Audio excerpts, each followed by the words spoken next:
أعوذ بالله السميع العليم من الشيطان الرجيم بسم الله الرحمن الرحيم الحمد لله رب العالمين وبه نستعين وصلى الله على محمد وطهته الطاهرين وعلى الله عليهم أجمعين من الآن إلى قيام يوم الدين آمين رب العالمين.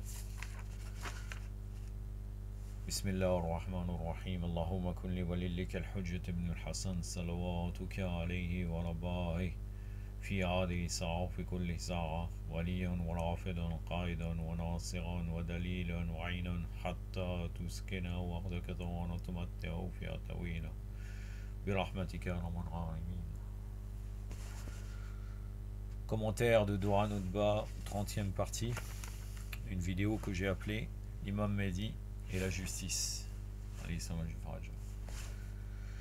Cheikh Mohamed Sanad nous pose au début de cette leçon, qu'est-ce qu'il nous dit? Il demande, enfin, et lui il va répondre bien sûr, est-ce que le bon rationnel, le bien, les choses qui sont récompensées dans la vie, le chemin droit, est quelque chose de courant et propagé dans la pratique des êtres humains, les sociétés, l'économie et les États. Là, quand on parle de bon, on parle du bon rationnel, le bon rationnel qui l'est par essence. Ça me permet de faire une petite parenthèse dans un livre de croyance qui s'appelait Le dôme islamique à la lumière de l'école de Ahl-Bayt, alayhimus salam, par Jafar Sobrani. Donc là, il va nous expliquer qu'est-ce que le bon, que l'intellect reconnaît le bon et le mauvais, à l'opposé de la croyance des Asharites, puisque les Asharites, un des courants de pensée de la secte Bakri, là quand on parle de Ashari, on ne parle pas d'école juridique. Quand on parle d'école juridique, on parle de Malikite, Hanafite, Shafi'ite et Hanbali. Et là, nous parlons de croyance. Les Asharites, qu'est-ce qu'ils croient? Ils croient qu'Allah subhanahu wa ta'ala, c'est lui qui détermine le bon et le mauvais, bien sûr c'est juste cela, mais même si une chose serait mauvaise rationnellement, c'est du bon quand même. Alors qu'en fait, le bon et le mauvais rationnel va avec Allah Azza wa Jal. C'est quelque chose accepté par la fitra. Que nous dit sur ce sujet Jafar Sobrani? La page 92, le principe numéro 45, l'intellect reconnaît le bon et le mauvais. Étant donné que la question de la perception rationnelle du bon et du mauvais est la base du bon nombre de croyances des chiites duodécimains, c'est pourquoi nous indiquons ici deux arguments parmi tant d'autres. Petit a, tout homme, quelle que soit sa religion ainsi que sa voie, où qu'il se trouve sur la terre, reconnaît le bien de la justice et le mal de l'injustice, et au niveau de la nature innée. Il reconnaît également qu'il est bon de respecter ses engagements et qu'il est mauvais de les violer. Il sait aussi que le bien est récompensé par le bien, et qu'il est incorrect de récompenser le bien par le mal. L'étude de l'histoire humaine confirme cette vérité, car jusqu'à nos jours, nous n'avons vu de personne de raisonnable contester ce fait. Le petit b, supposons que l'intellect humain soit totalement incapable de connaître la bonne et la mauvaise action, et que les gens soient obligés de se référer à la loi pour connaître toutes les bonnes actions et les mauvaises. Alors cela exigerait également l'impossibilité d'établir le bon et le mauvais selon la loi.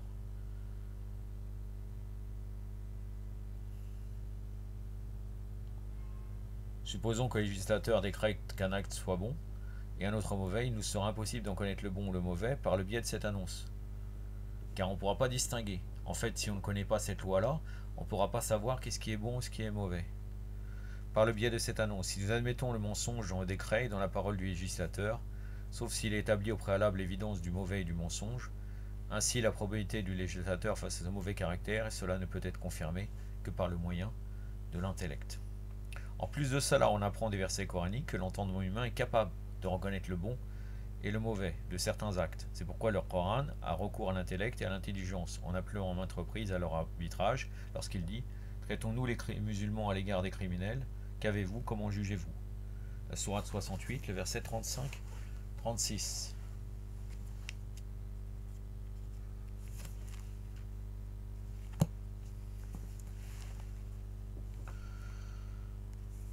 أعوذ بالله السميع العليم من الشيطان الرجيم أفنجعل المسلمين كالمجرمين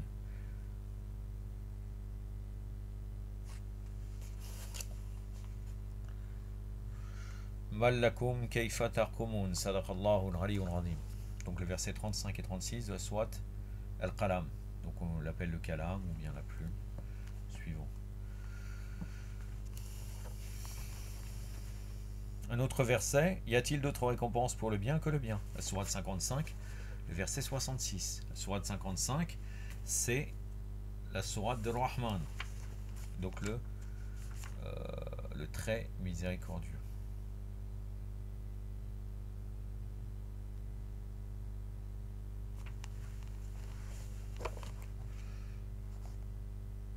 الجزاء أعوذ بالله السميع العليم من الشيطان الرجيم الجزاء الإحسان إلى إحسانه صدق الله العلي العظيم. Et là j'enlève quelque chose, j'avais une petite publicité sur le côté de mon écran. Je continue avec ce que nous dit Cheikh Jafar Soprani. La question est maintenant de savoir, il est impossible d'interroger Allah sur ce qu'il pose en acte, alors qu'en se basant sur la théorie de la rationalité du bien et du mal, à supposer que Allah fasse une mauvaise chose, peut-on l'interroger en disant pourquoi a-t-il commis cet acte? Allah subhanahu wa ta'ala dit, il n'est pas interrogé sur ce qu'il fait, mais ce sont eux qui devront rendre compte.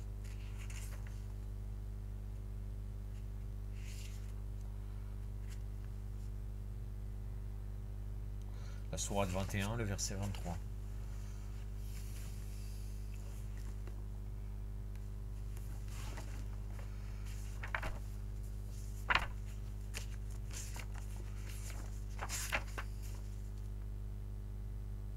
أعوذ بالله السميع العليم من الشيطان الرجيم لا يسألوا عما يفعلوا وهم يسألون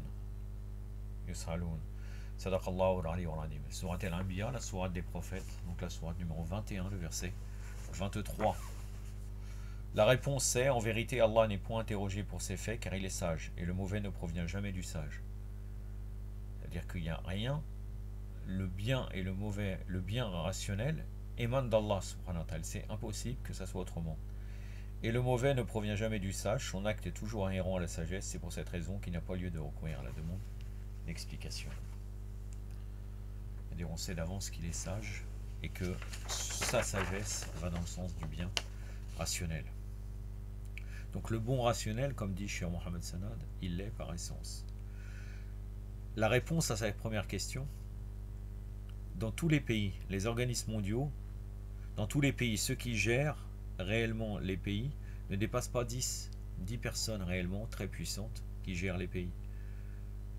Et pour les organismes mondiaux et même au niveau des richesses mondiales, 70 à 80% des richesses du monde sont gérées par un très petit nombre de gens.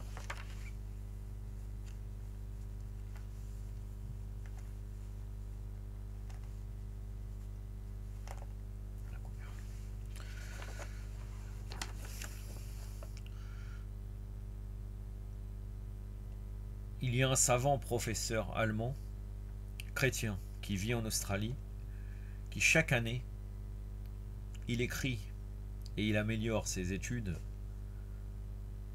sur l'imam Mahdi, la personnalité miraculeuse de l'imam Mahdi. Donc il parle des miracles de l'imam al-Hujja d'une manière académique. Et il aime l'imam Mahdi malgré qu'il est chrétien.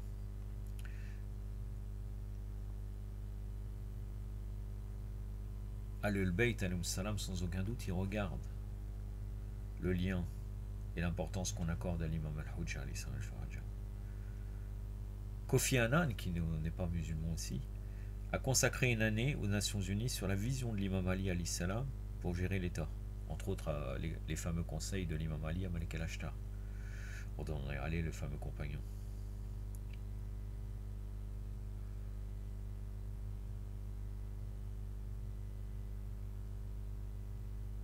Là, Cheikh Mohammed Sanad veut nous dire, ce qui compte, ce n'est pas le titre, telle ou telle chose au niveau de la religion, même si c'est important.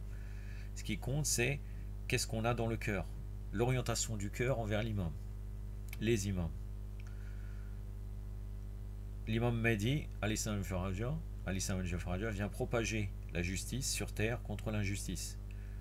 Ce n'est pas lié à la religion, c'est la justice reconnue par la fitra, la justice universelle. C'est pas la justice de telle ou telle religion avec toutes les déviations qui pourraient avoir lieu.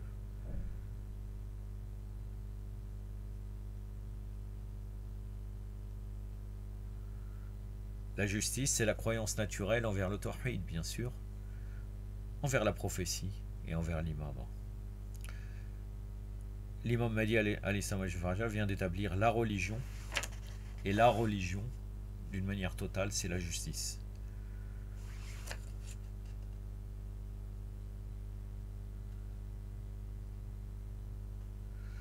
En opposition, ceux qui font de la conjecture sur ces sujets-là, c'est une mécréance véritable. Ça n'a rien à voir après avec telle ou telle religion. On peut être musulman et rejeter ce phénomène. C'est une mécréance véritable et la justice est la véritable foi. L'imam Ali alayhi salam a dit que la foi est l'acceptation par la langue, la confirmation par le cœur, l'action par les piliers et l'arkan. Cela est totalement occulté dans la définition de l'islam, puisque la définition de l'islam, c'est les deux shahadatayn. Donc c'est l'acceptation par la langue.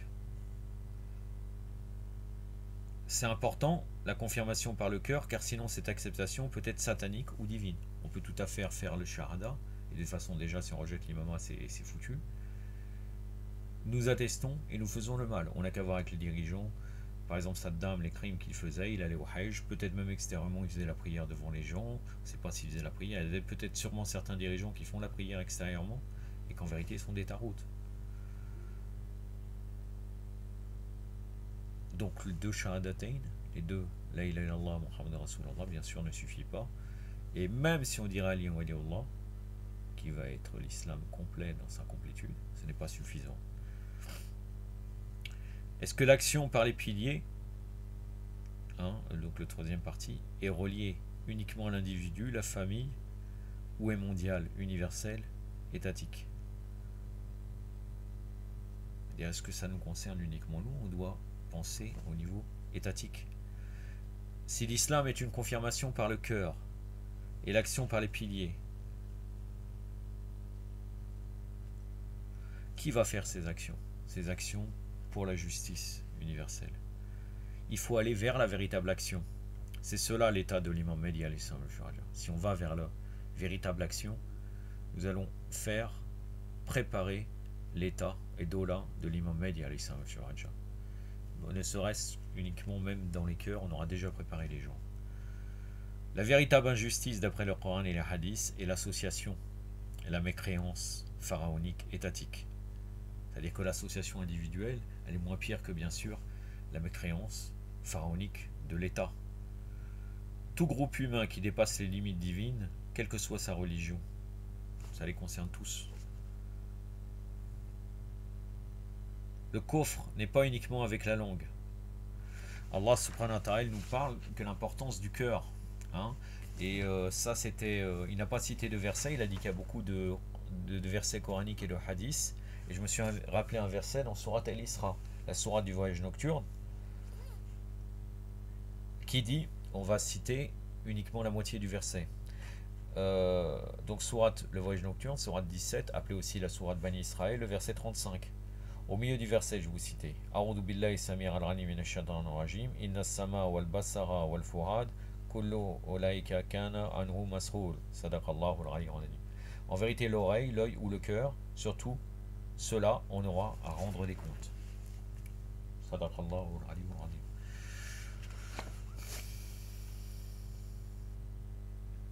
Lors du jour de la résurrection, sera jugé surtout pour nos états intérieurs. Ce n'est pas nos actions extérieures, car ce qui compte, c'est l'intention. Pourquoi nous le faisions? Quel était le moteur de nos actions? Tous les jugements intérieurs qui s'appliqueront lors du jour de la résurrection, ils s'appliqueront aussi lors de la réparation de l'imam Mahdi. C'est-à-dire que l'imam va juger par rapport à l'intérieur des êtres humains. Car c'est lui qui établit la justice universelle. Ce savant allemand que j'ai cité tout à l'heure, il dit que pendant toute sa vie, il ne pourra jamais comprendre l'imam Mehdi alayhi salam. Regardez, des fois il y a des gens qui font gloser en pensant qu'ils ont compris. L'imam, une chose et qui lui voit un miracle, c'est que l'imam il est tout seul face au monde entier. Il est influencé par personne, bien sûr pour nous il est infaillible, mais des fois on doit penser à ça. C'est-à-dire que nous-mêmes, si on se retrouve tout seul face à des opposants, quelle devrait être notre attitude? Est-ce qu'on va pas dire bon, je vais m'adapter, je vais faire? Non. L'imam il est influencé par personne, ni par les opposants, ni par ses partisans. Si ses partisans le poussent vers le mal, ou vers des choses qui ne sont pas correctes, il est touché par personne. Son esprit est très large, il s'adapte à tout en renforçant sa croyance, car il a la vérité absolue. L'imam Moussa al-Khazem dit que le signe de la raison puissante, c'est la patience, tout en étant seul. C'est-à-dire c'est quelqu'un qui a une raison très puissante, bien sûr raison aussi dans le sens de l'intelligence du sacré qui nous emmène vers Allah, subhanahu wa ta'ala, pas la raison individuelle comme Descartes nous dit. C'est la patience en étant seul, le signe de la raison puissante. Beaucoup en étant seul fléchissent. Pour l'imam que tous ses partisans dévient, ça ne change rien pour lui. Car ceux-là, ils auront dévié de lui-même qui représente la vérité. J'en ai terminé avec cela. La prochaine fois, je serai dans Liberté, Égalité, Fraternité, 5e partie, il me semble. Ça sera sur les 7 dormants d'Éphèse. Je vais terminer par un récit du Mémorial des Justes, le tome 2, vu que je n'ai pas cité énormément de hadiths. Donc on va finir par une belle histoire. Ça va être une histoire assez courte là. La page 43, le plus pieux, c'est appelé. Le récit numéro 91. Un des compagnons de l'imam Saad salam qui assistait toujours d'ordinaire aux séances de cours de l'imam et fréquentait les réunions des autres compagnons ne se montrait plus depuis un certain temps. L'imam demanda un jour à ses amis: au fait, où est un tel qu'on ne voit plus depuis quelque temps? Ô descendant de l'envoyé d'Allah, il est tombé dernièrement dans une grande indigence. Et que fait-il donc? Mais rien, il reste chez lui, se consacre sans relâche aux pratiques religieuses. Et d'où gère-t-il son existence? Un de ses amis a pris en charge ses dépenses. L'imam regardait ce qu'il répond: je jure par Allah que cet ami est bien plus pieux que lui. Wasail al-Shira, tome 2, page 529. Comme vous savez, ce récit nous démontre encore que quelquefois il y a des gens qui prétendent être pieux et ne pas travailler, rien faire du tout, alors qu'en vérité, lui il dit qu'il est occupé par l'adoration. En vérité, celui qui travaille et celui qui va même l'aider, cette personne, elle est largement meilleure, comme a dit Imamuna Sadiq alayhi salam. يكتفي بهذا القدر وصلى الله على سيدنا محمد وعلى آله الطاهرين والسلام عليكم ورحمة الله.